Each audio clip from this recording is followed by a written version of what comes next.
My name is Ava. I graduated with honors in technology engineering from a top university in Pennsylvania just last week. It should have been a day of celebration, surrounded by proud family. But my reality was different.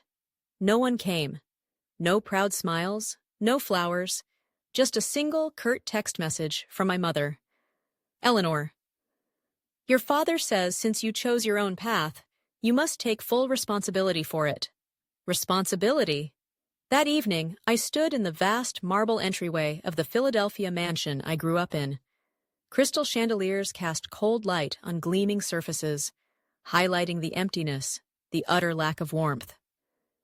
My father, Harrison Vance, stood at the top of the grand staircase, immaculate in his tailored suit, swirling a glass of red wine he rarely drank, always for show. "So," his voice echoed, flat and devoid of emotion, "you're actually turning down the position at Vance Sterling Capital?" "Yes, Father," I replied, my voice steady despite the tremor I felt inside. "I don't want finance. I'm pursuing research in energy engineering." He descended the stairs slowly, his eyes like chips of ice. "Engineering?" He spat the word out as if it were profane. "A betrayal of generations. The Vance name is finance. You want to tinker like a common mechanic?" I swallowed hard. "I want to build something with real value, not just shuffle numbers." He laughed, a harsh, dismissive sound. Reaching into his pocket, he pulled out a small wad of cash, $200 in 20s, and contemptuously threw them onto the floor at my feet. "Here. That's your value. You're cut off. No trust fund, no support. You are no longer a Vance." My mother watched from the doorway, silent, offering nothing. I bent down, collected the bills, met my father's cold gaze, and said, "Thank you. I'll turn this into more than you can imagine." Then I walked out, pulling my single suitcase, the heavy door thudding shut behind me. What happens when family turns their back? Stay with us on Life Stories to find out. Please subscribe. The heavy oak door of the Philadelphia mansion slammed shut, the sound echoing the finality of my break from the Vance legacy. My company car, a graduation gift technically owned by Vance Sterling Capital, was nowhere in sight. Already repossessed, no doubt. Standing on the cold stone steps, I had my worn suitcase, my old laptop containing engineering schematics, exactly $200 crumpled in my pocket, and a burning idea for a revolutionary energy storage system. The Philadelphia night air felt sharp, carrying the scent of impending rain. No home, no car, no safety net. But as I looked up at the city lights reflecting off the low clouds, a strange sense of liberation washed over me. For the first time, I had absolutely nothing left to lose. My destination, Austin, Texas. The heart of American innovation, a place where ideas mattered more than pedigree. I bought a one-way bus ticket, the cheapest possible option. The journey stretched over 70 excruciating hours. I huddled in my seat, nursing cheap crackers and water a kind stranger offered. The bus's rattling engine, a constant reminder of my uncertain future. The physical discomfort was nothing compared to the icy rejection I felt from my own blood. Stepping off the bus into the humid Austin air, exhaustion weighing me down, I had less than $120 left. No welcoming committee, no contacts, no plan B. I dragged my suitcase out of the bustling station and found refuge in a small nearby park, sinking onto a worn wooden bench beneath a sprawling oak tree. That night, the park bench was my bed, my laptop, my pillow, a thin scarf, my only blanket. Sleep was fitful, punctuated by city noises and a gnawing uncertainty. Yet, surprisingly, tears didn't come. There was only a strange, deep calm, the calm of hitting rock bottom and realizing the only way left was up. Dawn broke hazy and warm. I spent $7 on a gas station sandwich and a small black coffee, savoring every bite. Sitting on a stone bench as the city slowly woke up, I opened my laptop. On a blank document, I typed 3 simple lines. Vows to myself. 1. I will never use the Vance name to achieve anything. 2. I will create something that changes how the world uses energy. 3. When I return, it will be entirely on my own terms. I owe them nothing. Closing the laptop, I stared at the gleaming downtown skyscrapers shimmering in the distance. They seemed to beckon, filled with possibility. But where did one even begin? The entire day was a blur of pavement pounding and fruitless inquiries. Downtown Austin's shiny office buildings seemed impenetrable. Any part-time work? Maintenance? Filing? Rejection after rejection. No experience. Not hiring. Downsizing. The polite dismissals blurred into a demoralizing drone. By late afternoon, defeated and hungry, I found myself nursing a $2 iced tea at a small, slightly run-down cafe called Rust and Bean, stretching the drink to use their free Wi-Fi for online job applications. The cafe buzzed with a low hum, punctuated by the erratic clanking and hissing of an old espresso machine. The owner, a middle-aged man named Sam with flour dusting his apron, was wrestling with it, muttering curses under his breath. My engineer brain clicked on instinctively. I could hear the irregularity, the telltale sign of a pressure issue. Hesitantly, I stood up. "Excuse me," I offered softly. "Do you need help with that?" The hissing sounds like a misaligned pressure valve. I studied electromechanical engineering.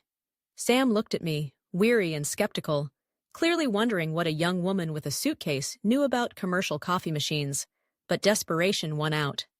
He wiped his brow and stepped aside reluctantly. "Be my guest." Referencing the faint schematic I could glimpse on the machine's side panel, and listening intently, I diagnosed the problem and carefully adjusted the valve. Within 10 minutes, the erratic hissing stopped, replaced by a smooth, consistent hum. Sam stared, astonished. How'd you do that?" I read the schematic and listened to the pressure cycles. I smiled faintly. That small act of competence changed everything. Sam, gruff but kind-hearted, offered me not just gratitude, but a lifeline. A job as a part-time maintenance assistant, cleaning machines, checking wiring, fixing whatever broke, and permission to sleep in the small, dusty storage room above the cafe. The pay was minimal, barely enough to survive, but it was shelter, income, and crucially, a foothold. I accepted instantly. My life found a new, demanding rhythm. Early mornings spent deep cleaning grinders and calibrating the espresso machine, afternoons helping Sam behind the counter during the lunch rush, and late nights, often stretching past 2 a.m., huddled in the storage room, illuminated only by my laptop screen, pouring all my remaining energy into refining the designs for Project Aurora. My vision for efficient, affordable, renewable energy storage. The technology was complex, the challenges immense, but the dream felt more real with every equation solved, every schematic redrawn. One evening, Isla, the cafe's cheerful and perceptive waitress, found me sketching frantically on a stack of napkins. "What you working on?" she asked curiously, peering over my shoulder. "Looks like a treasure map to the future," I laughed, surprised anyone took an interest, and tried to explain Aurora in simple terms, how it could store solar power effectively, making clean energy reliable and accessible. Isla listened intently, her eyes widening. "So if this works," she summarized, "electricity gets cheaper and cleaner? Like, everywhere?" "Not just cheaper," I elaborated, feeling a surge of passion. "Safer, more adaptable. It could empower remote communities, places still reliant on dirty, expensive generators." Isla didn't grasp all the technical details, but her genuine enthusiasm, her simple acknowledgement that this mattered, was more encouraging than any academic praise I'd ever received. That night, fueled by Isla's belief, I created a dedicated folder on my laptop, naming it Aurora. Failure felt less daunting now. I had started, and I wasn't going to stop. Life at the Rust and Bean settled into a demanding routine, but one with purpose. Every dollar saved, every schematic refined, felt like a small victory against the odds. My breakthrough moment didn't happen in a flash of inspiration, but during a slow Tuesday afternoon lull at the cafe. I was sketching power distribution models on my laptop when a man at a nearby table, surrounded by complex engineering diagrams of his own, leaned over. "Excuse me," he said, pointing to my screen. "Is that a conceptual model for a multi-layer energy charging system with adaptive impedance matching?" I looked up, surprised by his specific terminology. "Yes," I confirmed cautiously. "I'm researching high-efficiency storage systems. Optimizing power flow is key." He nodded, intrigued. "Interesting. We're tackling a similar challenge at Apex Engineering." He gestured to his own screen. "Heat dissipation and power distribution under fluctuating pressure are proving problematic." I leaned closer, my engineer's curiosity piqued. "Looking at your schematic," I ventured, "I notice a potential inefficiency here. Reducing the intermediary conductivity layers and introducing a phase change buffer might improve thermal regulation significantly." The man studied me closely now, his initial curiosity replaced by focused assessment. He smiled. "I'm Ben Carter, lead engineer at Apex." He extended his hand. "You clearly know your stuff. We've been stuck on this exact problem for weeks." Apex Engineering. I knew the name. A respected local firm doing cutting-edge work. My heart started to pound. This could be it. "If you're serious," Ben continued, "show me the simulation data supporting your buffer concept." That afternoon bled into evening as Ben and I dove deep into technical details, simulations, and material science right there at a cafe table. We barely noticed the time until Isla gently informed us they were closing. We continued our discussion on the sidewalk under the streetlights, the energy between us palpable. Ben was clearly impressed. "Okay, Ava," he said finally, handing me his business card. "Meet me at Apex Monday morning. Run your numbers by my team. If this holds up, there's someone very important I want you to meet." Clutching the card, Apex Engineering, Ben Carter, lead engineer, felt like holding a key. A key earned solely through my knowledge, my ideas, not my family name. That Monday, I walked into Apex Engineering's practical no-frills office space, my old laptop under my arm, feeling a mix of intense nervousness and fierce determination. Ben greeted me. "All right, Ava, the team's waiting. You've got 15 minutes to convince us." I presented my solution, the integration of a micropressure neutralization chamber, using a novel biothermal conductive compound I'd theorized about during my independent college research. My simulations clearly showed how it mitigated the thermal oscillations causing their 17% efficiency loss. Ben's team fired questions, challenged assumptions, scrutinized my data. I held my ground, explaining the underlying physics, defending my calculations. After a tense silence, Ben exchanged a look with his senior engineers, then nodded slowly. "Impressive," he conceded. "Very impressive. I think it's time you met Dr. Reed." Days later, Ben drove me to a sleek, modern research facility associated with a major Austin Tech Institute. This was the domain of Dr. Evelyn Reed, a titan in the field of applied electrochemistry, a name I knew well from academic papers. Meeting her felt like an audience with scientific royalty. Dr. Reed was brilliant, demanding, and not easily impressed. Our initial meeting stretched into a 4-hour deep dive into the core principles of my Aurora project and the thermal management solution I'd proposed for Apex. Her questions were relentless, probing the limits of my knowledge. How do you account for quantum tunneling effects at the N-layer junction? What's the long-term molecular stability under cyclical stress? Justify your choice of biothermal conductor versus optimized industrial ceramics. Show me the degradation modeling. I answered everything, drawing on every bit of knowledge I possessed, every late night spent studying, every simulation run.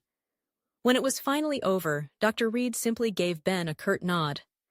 "Put her in the provisional research group. Access level beta. I want validated practical test data on her thermal concept within 30 days.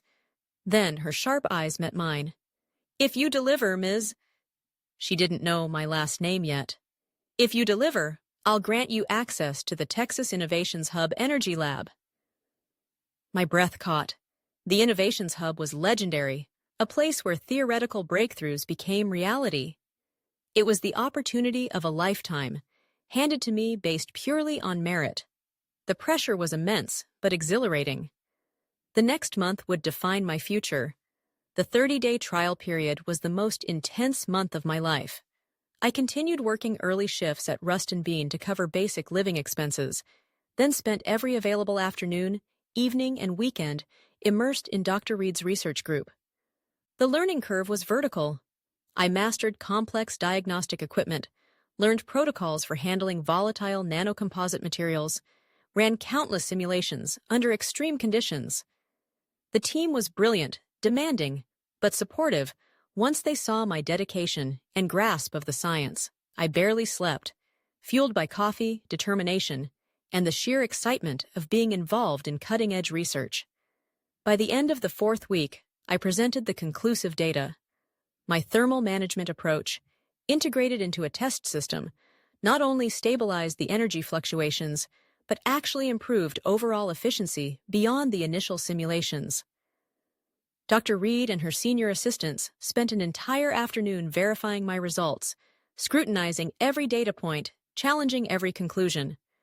Finally, Dr. Reed looked up from the printouts, her expression unreadable. "The methodology is sound," she stated simply. "The results are promising." 3 days later, the official email arrived. Subject: Lab access granted. Project Aurora Beta. Opening it, my hands trembled. Researcher: Ava, redacted. Access level: Tier 1, Texas Innovations Hub Energy Lab. They still didn't know my full name, didn't know the Vance connection. They had granted access based entirely on the work. It was the purest form of validation I had ever experienced. Dr. Reed helped me secure a modest research grant tied to the lab access, finally allowing me to quit the cafe. Sam and Isla threw me a small, heartfelt farewell party and rent a small apartment near the Innovations Hub. My life transformed. I practically lived in the lab, donning the white coat and protective glasses, working hands-on with materials and equipment previously confined to textbooks. Days were a whirlwind of experiments, data logging, and problem-solving. Nights were spent analyzing results, writing detailed reports, and endlessly refining the Aurora battery schematics. Failure was frequent. Experiments fizzled, materials degraded unexpectedly, simulations crashed. But each setback was a lesson learned, pushing the project forward. Exhaustion was constant, often leading to catnaps at my lab station, but it was the energizing exhaustion of pursuing a singular vital goal. Then, one crisp October evening, deep into testing the 3rd-generation Aurora prototype, the diagnostic monitor flickered, then stabilized, displaying a number that seemed impossible: 98.4%. Energy storage efficiency. Stable, sustained, repeatable. I stared, disbelieving. Current industry best was hovering around 90%, plagued by degradation and cost issues. I meticulously reran the entire test sequence, triple-checked the calibration of every sensor, used independent measurement devices, cross-referenced the data logs. The result held firm: 98.4%. A true breakthrough. I sank into my chair, overwhelmed. A wave of emotion washed over me, years of struggle, doubt, loneliness, culminating in this single, staggering data point.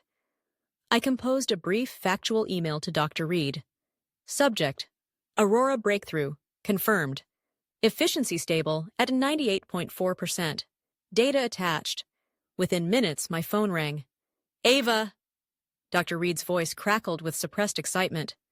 "Do you fully understand the implications of this?" A slow smile spread across my face.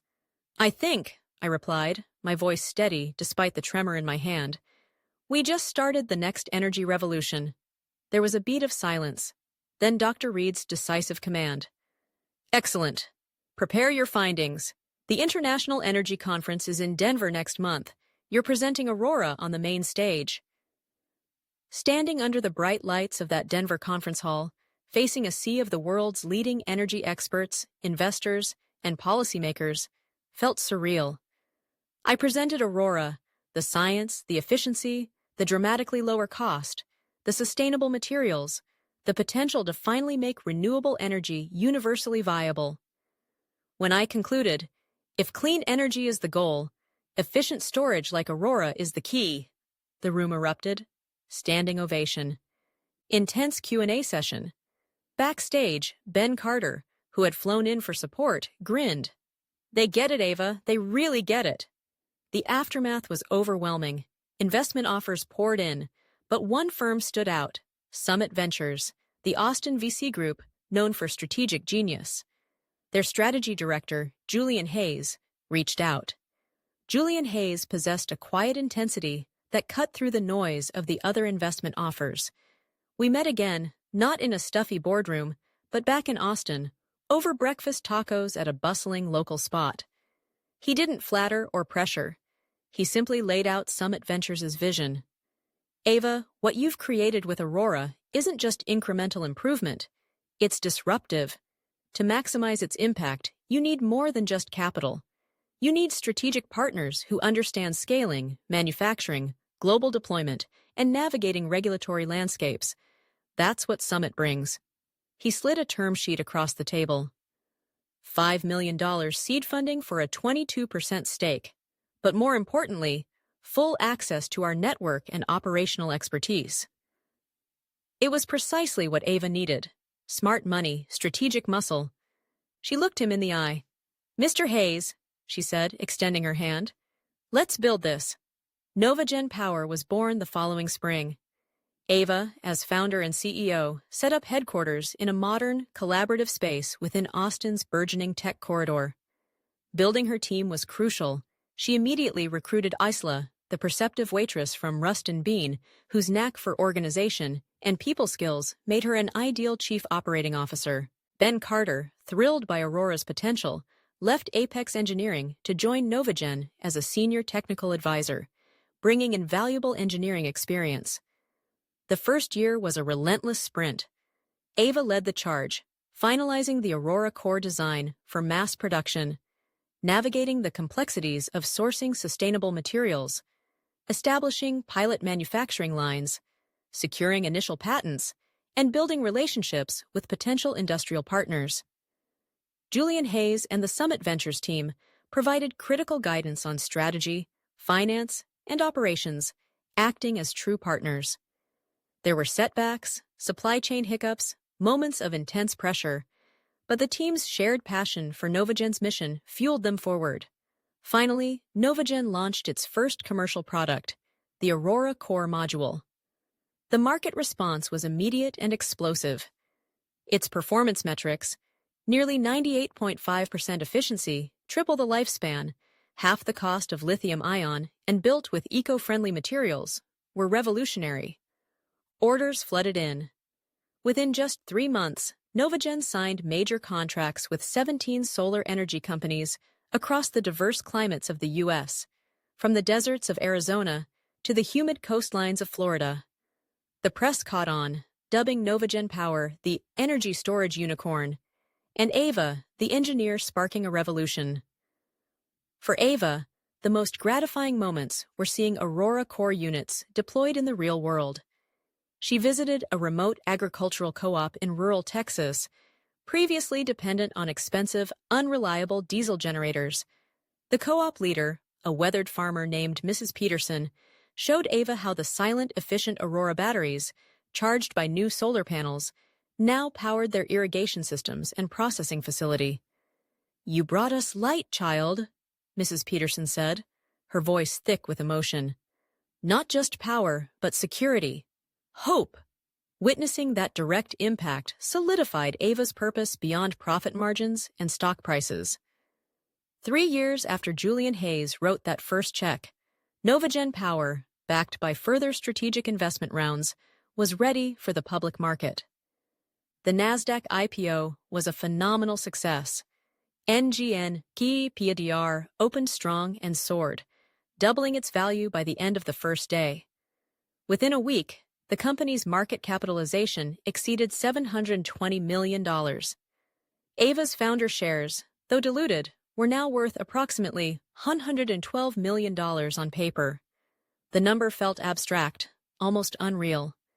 She watched the news reports, saw her face on financial channels, but felt strangely detached from the hype. That evening, instead of celebrating, she went back to her quiet office. She opened her old, battered laptop, the same one she'd clutched sleeping on that park bench, and navigated to the file created on her second day in Austin. She reread the 3 vows: never use the Vance name, change world energy use, return on own terms. A wave of emotion washed over her: relief, gratitude, a profound sense of accomplishment. She had done it. Against all odds, she had fulfilled the promises made by a desperate, determined young woman with nothing but $200 in a dream. Yet, as the initial elation subsided, a nagging feeling remained. One part of the journey felt incomplete.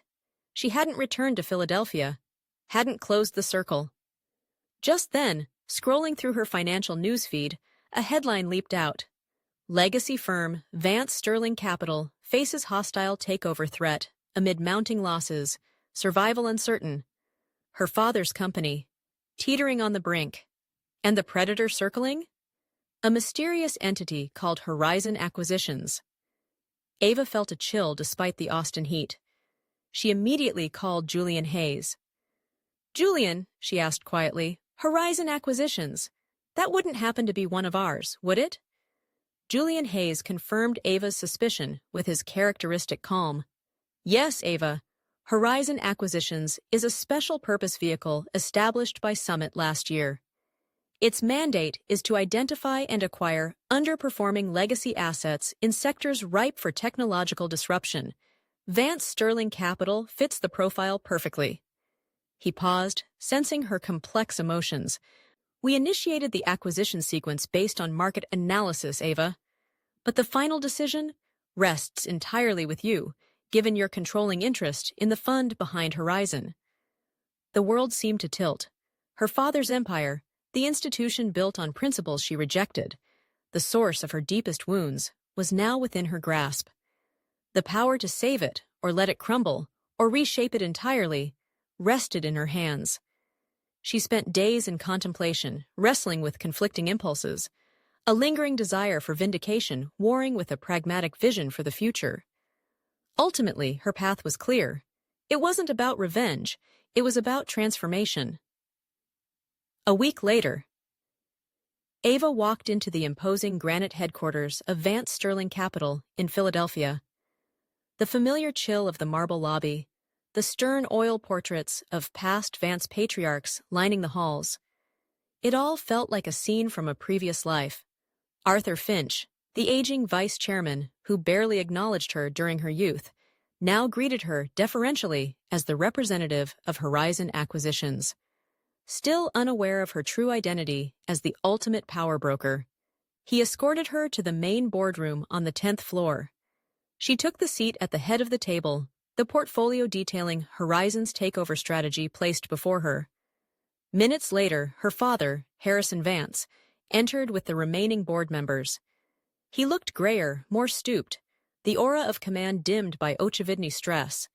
He launched immediately into a defensive strategy meeting, his eyes sweeping past Ava without recognition until she spoke.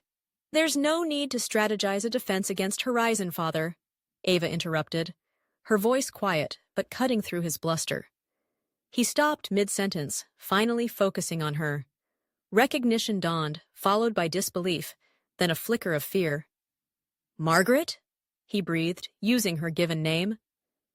"It's Ava now," she corrected gently. "Hello, Father."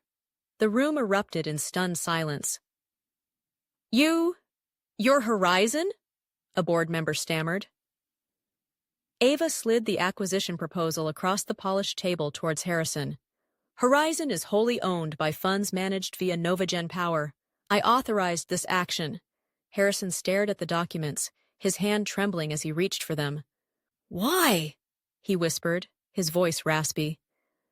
"Because you taught me value lies in creation," Ava replied evenly. "And because this firm, under your leadership, stopped creating anything of value long ago. It needs to change, fundamentally, to survive. Arthur Finch interjected, "Ms. Ava, your intentions?" "Transformation, Mr. Finch," Ava stated, her gaze sweeping the room. "Vance Sterling will be fully merged into NovaGen's sustainable technology ecosystem. We will liquidate outdated assets, reinvest in green infrastructure and energy projects, and restructure leadership entirely. The Vance Sterling name," she paused, letting the weight land, "will be retired." Harrison slammed his hand down. "You would destroy my legacy out of spite?" "Not spite, father." Ava stood, commanding the room. "Necessity. And the future. A future this firm, under its current name and mindset, is incapable of building." She walked out, leaving them to absorb the shock. The takeover proceeded swiftly. NovaGen's legal team presented the non-negotiable merger terms, backed by the power to trigger financial collapse if refused. Harrison made a final impassioned plea to the board, appealing to tradition. Ava entered the room during his speech. "Tradition that leads to stagnation is not worth preserving," she stated calmly. One by one, the board members signed the merger agreement, recognizing the inevitable. Harrison Vance, cornered and defeated, was the last to sign, his signature shaky as he relinquished control of his life's work. Ava spent the following 8 months meticulously restructuring the former Vance Sterling, now rebranded as NovaGen Capital's East Coast division. Old guard executives were replaced with forward-thinking leaders. Portfolios were overhauled, shifting capital towards renewable energy, clean tech, and sustainable development, aligning it with NovaGen's core mission. Harrison Vance retired quietly to the family's old lake house, disappearing from the financial world. Ava's mother, Eleanor, sent a single poignant letter, expressing pride, admitting her past failures in supporting Ava, and tentatively asking for a chance to reconnect. Ava read it, acknowledged the late apology, but felt no urge to reply. The distance felt necessary, the wounds too deep for easy mending. 1 year after the merger, back in her Austin office, Ava received a plain envelope forwarded from the Philadelphia office. Inside, no letter, just 2 crisp, old $100 bills, carefully pressed flat. Tucked underneath, on a small slip of paper, was a note in Harrison's shaky handwriting. "You are worth more than I ever knew, HV." That afternoon, Ava found herself driving to the old Rust and Bean Cafe. It looked almost identical. She ordered a coffee, sat by the familiar window where Aurora was born, and took out the 2 $100 bills. On a napkin, she wrote, "My starting point. Keep this to remember great things start humbly." She left the napkin and the cash anonymously with the waitress as a tip for the owner. Walking out into the warm Texas sunset, Ava felt a profound sense of peace. The journey hadn't been about revenge or proving her father wrong. It was about proving herself right. It was about building something of value, finding her own worth, and finally closing a painful chapter on her own terms. They defined my worth by their standards and cast me out when I didn't conform. But true value isn't inherited. It's created. I left with $200 and a dream they mocked, and returned to reshape their legacy into something meaningful. My story isn't about getting even. It's about getting ahead, building a future based on innovation, resilience, and staying true to your own vision. What choices would you have made in Ava's position? Share your thoughts in the comments below. Remember to subscribe to Life Stories 1 for more tales of personal triumph and overcoming adversity. Thanks for watching.